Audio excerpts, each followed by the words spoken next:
है मावजी महाराज और ऑपरेशन सिंदूर का कनेक्शन? क्या है पीएम मोदी की शक्ति का असली राज? सुदर्शन चक्र से भस्म हुई जिहादी सेना। दोस्तों, क्या आप सनातन धर्म में विश्वास रखते हैं? क्या आप जानते हैं कि ऑपरेशन सिंदूर के पीछे मावजी महाराज की शक्ति है? क्योंकि अगर मावजी महाराज नहीं होते तो मोदी कभी पीएम नहीं बनते और ना ही पाकिस्तान को मुंह तोड़ जवाब मिलता, ना ही लाहौर में पाकिस्तान का एयर डिफेंस सिस्टम तबाह होता। और S-400 सुदर्शन चक्र की बात की जाए तो हम लोग कमाल देख चुके हैं कि पाकिस्तान की हर नापाक साजिश को निस्ते नाबूद कर दिया गया है। पाकिस्तान जम्मू में दहशत मचाने की ताल में था, पर आखिरकार सुदर्शन चक्र से शक्तिशाली क्या कुछ हो सकता है। आज पीएम मोदी ने हर चीज़ का जवाब दे दिया है। पाकिस्तान की फर्जी खबरें अब भारत का कुछ नहीं कर सकती हैं, क्योंकि मोदी के भारतीय झंडे पर स्वयं मावजी महाराज बैठे हुए हैं। अब से पहले तो 26/11 के दौरान ऐसा देखा नहीं गया है कि पाकिस्तान को उसकी औकात लाहौर में घुसकर दिखाई गई हो। पाकिस्तानियों, पीएम मोदी को ऐसी शक्ति मिली हुई है कि जब तक वे जीवित हैं, इस शरीर के साथ धरती पर हैं, तब तक वे तुम्हारा खात्मा करते ही रहेंगे। हमारी सेना नाश्ता लाहौर में ही करेगी और अब अगर दोपहर का खाना खाएंगे तो इस्लामाबाद में भी खा सकते हैं। याद रखना, तुम्हें मुंह तोड़ जवाब मिलेगा। ऐसा इसीलिए भी क्योंकि मोदी को पीएम बनाने के पीछे एक बाबा की भविष्यवाणी है। जी हाँ, गुजरात के मावजी महाराज, वो महाराज जिन्होंने दुनिया को 240 साल पहले ही मोबाइल फ़ोन दिखा दिया था, हवाई जहाज़ दिखा दिया था। नमस्कार दोस्तों, दिकर्मा के इस वीडियो में आप सभी का स्वागत है। मैं आपको बताऊंगा कि कैसे गुजरात के मावजी महाराज ने मोदी को पीएम बनाया है। बस जानने के लिए आप इस वीडियो को लास्ट तक ज़रूर देखें। और आप मावजी महाराज के बारे में जानते हैं तो कमेंट में अभी लिख दीजिए #मावजी महाराज। मैं आपसे बताना चाहता हूं दोस्तों, हमारी टीम इस वीडियो को बनाने से पहले सोच रही थी कि आखिरकार कोई लगभग 240 साल पहले कैसे ही पीएम मोदी के प्रधानमंत्री बनने की भविष्यवाणी कर सकता है, या फिर उस ज़माने में जब मोबाइल फ़ोन नहीं होते थे तो आखिरकार कोई कैसे ही मोबाइल फ़ोन की तस्वीरें बना सकता है। अगर किसी ने ऐसा किया है तो आप खुद सोचें कि उस इंसान के पास आखिरकार कितनी ताकत होगी। ऐसा व्यक्ति तो वास्तव में जीता जागता सनातनी देवता ही हो सकता है, क्योंकि किसी आम इंसान के पास तो ऐसी शक्ति हो नहीं सकती है। दोस्तों, ये शक्ति थी गुजरात के मावजी महाराज के पास, जिन्होंने जब मोदी पैदा भी नहीं हुए थे तभी उनके प्रधानमंत्री बनने की भविष्यवाणी कर दी थी, लिख दी थी किताब में। हाँ, बिल्कुल ठीक सुन रहे हैं आप, मेरी बात पर विश्वास करिए, ये एकदम सच बात है। बल्कि प्रधानमंत्री मोदी ने तो खुद अपने नाम की भविष्यवाणी पढ़ी थी साल 2024 में। उन्होंने खुलकर एक बयान भी दिया था। इस बयान को आप जरा ध्यान से सुनना। जम्बू खंड जुमलो आगे है महाराज,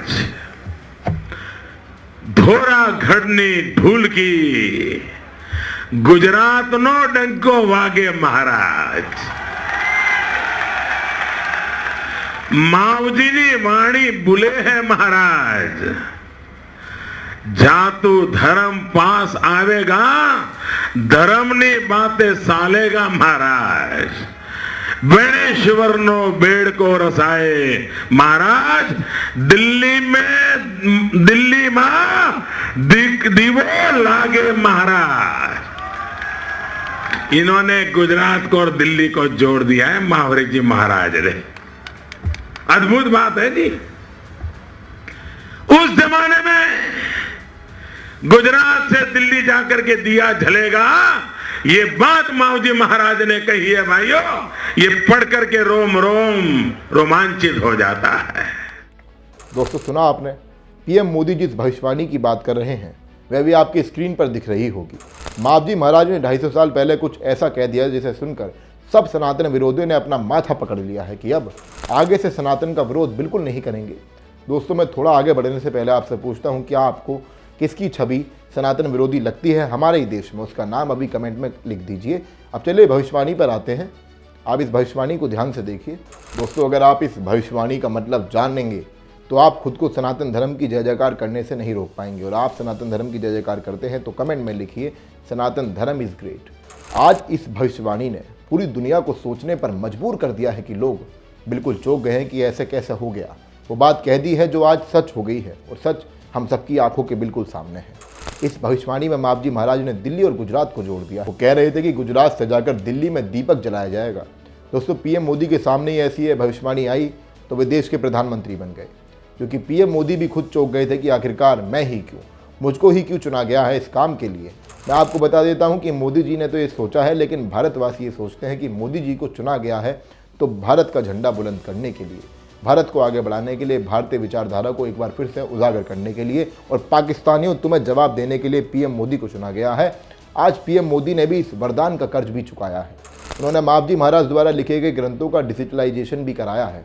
दोस्तों, नरेंद्र का मतलब भी नरों का इंद्र ही होता है, इसलिए आप भी देखें कि आज पीएम मोदी पूरी दुनिया के एक बड़े नेता बन गए हैं। दोस्तों, कितनी अनोखी बात है ना कि ऐसा भी हो जाता है। अब आपको यह भी लग सकता है कि राजनीति में तो धर्म का इस्तेमाल वोट बैंक के लिए भी करा जाता है। अगर आप ऐसा सोच रहे हैं तो आप ज़रा उनकी बनाई हुई तस्वीरों को भी देख लीजिए।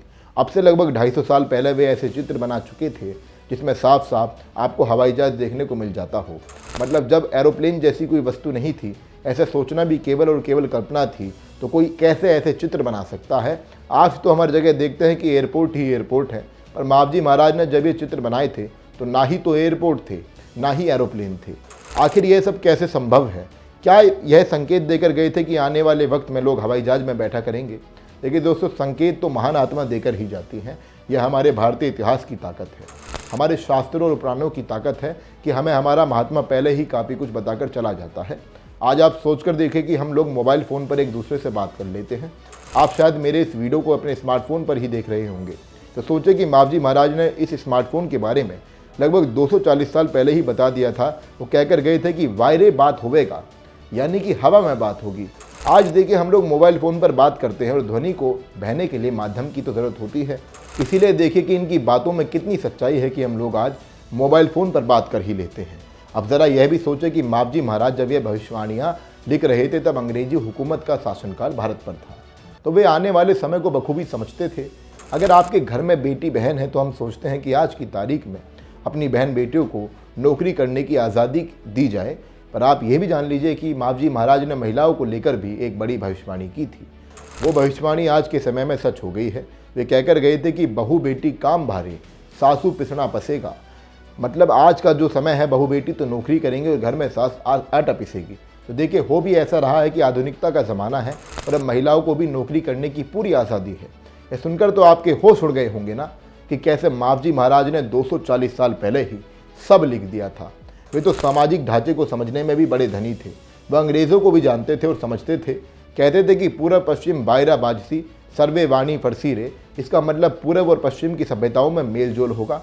आज आप खुद देख लीजिए कि हम लोग आज की भी तारीख में पश्चिम सभ्यता को महान बताते हैं, बल्कि सच्चाई में तो ज़मीन आसमान का अंतर है, क्योंकि हमारी सभ्यता में ही महिला का अधिक सम्मान है, हर जीव जंतु का सम्मान है, प्रेम है, हर किसी के लिए आदर है और सिद्धांत है। खैर, अब तो फिर भी समय बदलने लगा है। आज तो सनातन की लहर में पूरी दुनिया अपनी भागीदारी निभा रही है। मैं तो सोचता हूँ कि आखिर हमें ऐसे बताया क्यों नहीं जाता है कि हमारे ग्रंथों में ऐसा असीम सागर और ज्ञान है।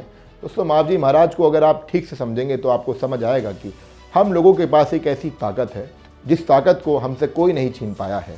चाहे कितना ही जुल्म हम भारतीयों पर किया गया हो, हमारी शक्ति को मिटाने के लिए किया गया हो, पर ये सनातन की ताकत ऐसी है कि अपने आप सच्चाई सामने आने लगती है। जैसे पीएम मोदी के सामने उनके प्रधानमंत्री बनने की भविष्यवाणी आ गई थी तो सब हैरान रह गए थे, और आज पीएम मोदी तीसरी बार भारत के प्रधानमंत्री बन गए हैं।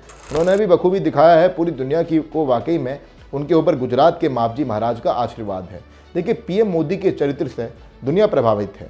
यह बात बहुत आम है कि लोग आपसे कह देंगे कि भारत के प्रधानमंत्री के पास एक रहस्यमय ताकत है, और यह ताकत खुद उनको शायद मावजी महाराज से मिली हो। आज तो कुछ लोग मेरी इन बातों को अंधविश्वास कह देंगे, पर आप पीएम मोदी के चेहरे पर देखिए, उनके चेहरे पर युद्ध जैसी स्थिति में कोई शिकंद देखने को नहीं मिलती है। क्या यह जो है ना सनातन की ताकत ही हो सकती है? ये तब की ताकत है जो कि पीएम मोदी ने किया है। भारतीय इतिहास को भी आप पढ़ लेंगे तो आपको पता लगेगा कि इस भारत भूमि पर पहली बार ऐसा नहीं हो रहा है कि कोई देश का प्रधानमंत्री बड़े बड़े फैसलों के बाद भी बड़े ही आराम से, ऑपरेशन सिंदूर के बाद भी भारत के अंतरिक्ष फैसलों पर चर्चा कर रहा हो।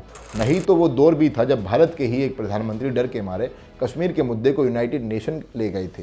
मैं आपको उनका नाम नहीं बता रहा हूँ, अगर आप उनका नाम जानते हैं तो कमेंट कर दें, ताकि पता लगे कि आखिरकार कितने लोगों को भारत के असली इतिहास की जानकारी है। दोस्तों, इस वीडियो में मैंने जो कुछ भी आपको बताया वह एकदम सत्य है। आप मावजी महाराज का धाम गुजरात में जाकर देख भी सकते हैं। इसलिए अंत में मैं आप लोगों से केवल इतना निवेदन करता हूं कि इस वीडियो को आगे ज़रूर शेयर करें, और आप चाहते हैं कि ऐसे ही वीडियो को देखना तो हमारे चैनल को भी ज़रूर सब्सक्राइब करें। धन्यवाद।